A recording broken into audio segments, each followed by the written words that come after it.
Students kind of learn through reflection and also just through iteration as well, and I think listening and sort of acting on that feedback and that kind of willingness to kind of try and go again and kind of push it further is an essential skill. It is from start to finish a dialogical process.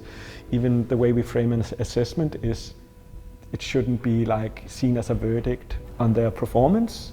It should be as like part of that conversation, that ongoing conversation about the work and practice. The idea of conversation is super important because it stops the focus on right and wrong. Talking about assessment and the feedback that we give at that point, but then also all the way through the year, so like reviews and tutorials, and saying, you know, this is a conversation that we're having. That is more sustainable, it's more accurate to, I think, what being creative is like in kind of a contemporary world. Creative practice is totally reliant on that idea of a kind of negotiated collaborative practice that's shared between groups of people and is never alone.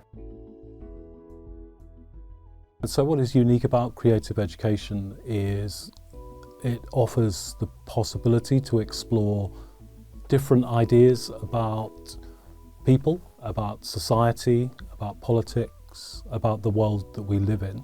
It enables us to play out ideas in a safe way that we would not normally be able to play out in other disciplines. I think it opens up for them just a different way of thinking. You know, I think they sometimes come to a course like this to be a specific job role, work at a specific place, and that's not that there's anything wrong with that, but I think they then begin to zoom out. You know, it's less what do I need to do to get here, and it's more like what do I want and what do I want to be.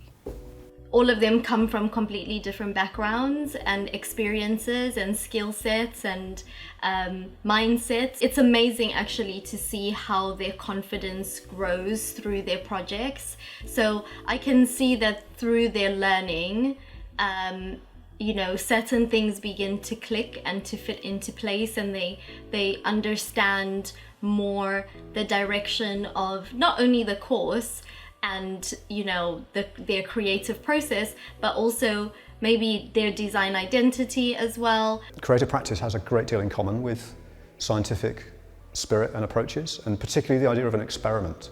That notion that you kind of start with a hypothesis and see where it leads you, and that it leads you towards something which might have an outcome, but above all, borders on the unknown. As long as you do the workshop, it doesn't matter what you made, it matters that you did it. So the experience of doing it is really the real value of it. And sometimes we'll send them out and they'll just take photographs from angles that they would never normally look at or something, just about making them do something which kind of expands their kind of creative radar a bit. If they have that ability to go with the creative tasks and think and inspire others, then I guess whatever happens in the future, they will be equipped with those tools to manage the changing environment.